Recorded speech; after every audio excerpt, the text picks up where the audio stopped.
Always remember to do your own research and due diligence. It is important to invest in something that we understand and only invest what you can afford to lose since lahat ng investment may risks. So kung gusto mo lang naman sumabay, it is your own discretion. In this video, pag-uusapan natin paano ka pinagkakakitaan ni Cubits Cube. Oo, paano pinagkakakitaan ng kumpanyang to. Okay, allow me to share my screen. Ayan. So, malaman natin how Cubits Cube earns money. Okay.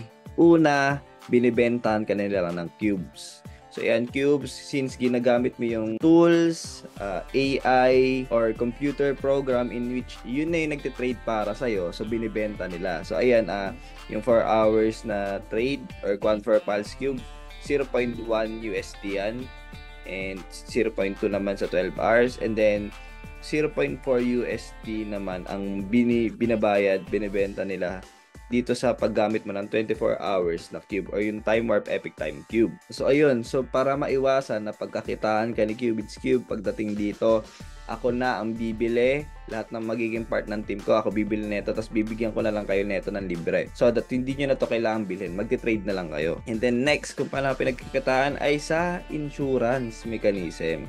So ayan, sa Quant for Pulse Cube, 0.06 ng capital ang automatically madideduct sa'yo.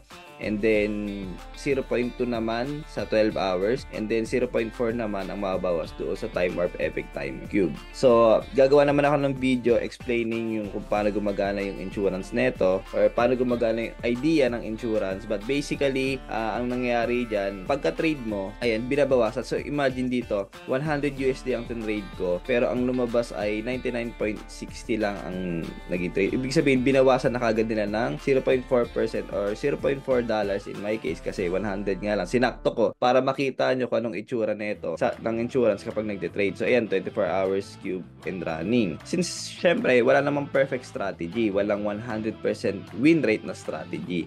So that's why may loss. So paano halimbawa may magtanong sa akin, paano pag nalugi? Diba? Anong mangyayari? So ito, bira ko lang to may experience din talaga eh. Actually kay Renz pa nga to nangyari, part ng team ko. So nag-trade siya, nag-loss, negative 131 ang tinalo. Pero dahil may insurance siya, ayan, nakalagay dito sa kanan ko. Ayan, ikakopy lang yan. I-chat na lang dun sa may customer service at ibabalik lahat nung nawalang kapital. So, ganun, ibabalik yun in exchange doon sa maliit na binabawas every na nagtitrade ka. And then, next is, ito. So, 70% ng profit kasi na sa'yo, tapos 30% nababawas na napupunta sa affiliates at sa company. Okay, so ayan, makikita nyo. Ito, nakikita nyo yung date, kung kailan siya natapos, and then, yung amount, which is 100 nga yan, nabawasan na ng 0.6 because of the insurance, and ang total na kinita niya on this duration is $3.3445, and ito makikita niyo yung fees, 30%, 1.0034 is mapupunta yan sa affiliates at sa company, at 2.3412 na lang ang mapupunta sa inyo. Okay, so ito, pakita ko lang din kung ano itsura ng trades ko. So ayan, currently makikita niyo naman dito yung date, ayan, kung kailan ko siya tinrade. So ayan, everyday nasa around 100 USD plus ang nagiging profit ko. Ayan, 24 hours. And then ngayon naman pag-uusapan natin yung Cubits Cube program. Kasi 'di ba, pag nagte-trade tayo, napapansin niyo na kapag gumamit kayo ng cube, mayroon siyang program. Ayan. So nakikita 'yan. So, since, alam mo yun, at tayo nandito, maybe wala tayong background sa IT, wala tayong background sa computer programming. So, i-explain ko na lang to in complete detail and in simple terms. In which, kahit ordinary tao, maintindihan itong code na to. Pero kung gusto mo ng malalim na discussion, gusto mo talagang itanong yung paano nangyayari itong mga to, meron akong PDF, ayan, explaining yung mga code na yan. So, kung gusto nyo hingin to, siguro PM nyo na lang ako sa Facebook. So, sa Facebook, Michael James Corbera Hermano.